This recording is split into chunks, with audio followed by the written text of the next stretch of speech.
Sony, ഈ എല്ലാ പന്തുകളെയും attack ചെയ്യല്ല, പക്ഷേ എപ്പോഴും റൺസ് എടുക്കണമെന്ന ഒരു ബാറ്റ്സ്മാനാണോ ശുഭ്മാൻ ഗിൽ? നേരത്തെ സൂചിപ്പിച്ചു അദ്ദേഹത്തിന്റെ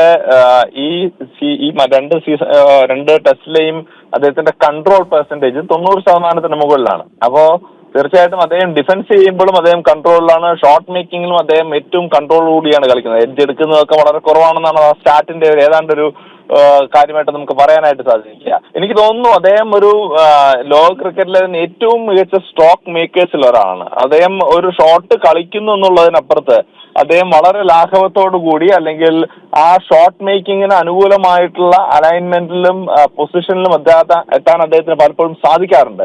അദ്ദേഹം ഒരു ഷോട്ട് കളിക്കാൻ വേണ്ടി കളിക്കുന്നതിനപ്പുറത്ത് അദ്ദേഹം എത്തി നിൽക്കുന്ന ആ ഒരു പൊസിഷനിൽ അദ്ദേഹത്തിന് ഷോട്ടുകൾ അനായാസം കളിക്കാൻ സാധിക്കുന്നു. അതാണ് പലപ്പോഴും ബൗളർമാർക്ക് അദ്ദേഹത്തിനെതിരെ പന്തെറിയാൻ, അല്ലെ അദ്ദേഹത്തെ നിലയ്ക്ക് നിർത്താൻ സാധിക്കാതിരിക്കുന്നതിന്റെ ഏറ്റവും പ്രധാനപ്പെട്ട കാരണം. അദ്ദേഹം ഡിഫൻസ് ചെയ്യാൻ വേണ്ടി ചെയ്യുന്നതല്ല എന്ന് നമുക്ക് വ്യക്തമാണ്. കാരണം ഡിഫൻസ് ചെയ്യാൻ വേണ്ടിയല്ല ഒരു നല്ല ബാറ്റർ നമുക്ക് കളിക്കുന്ന. അദ്ദേഹം ചെയ്യുന്നത് റണ്ണെടുക്കാൻ വേണ്ടിയാണ്. റണ്ണെടുക്കാൻ സാധിക്കാത്ത, അല്ലെങ്കിൽ അത്തരത്തിലുള്ള പന്തുകളെ മാത്രമാണ് ഡിഫൻസീവായി കളിക്കേണ്ടി വരിക.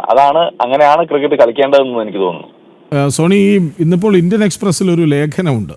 അതായത് ഫോമിലേക്ക് വന്നു കഴിഞ്ഞാൽ ക്രീസിൽ നിന്ന് നടന്നിറങ്ങി, അല്ലെങ്കിൽ പന്ത് എവിടെ വരും എന്ന് നേരത്തെ തീരുമാനിച്ചുറപ്പിച്ചതുപോലെ അനായാസം കളിക്കുന്ന ഒരാളായി മാറിക്കഴിഞ്ഞു ഗിൽ എന്നാണ്. അതായത് ഇംഗ്ലണ്ടിലെ സാഹചര്യങ്ങളിൽ പറ്റില്ലെന്ന് പലരും കരുതുന്നത് ഗില്ല് നേടിയെടുക്കുന്നു.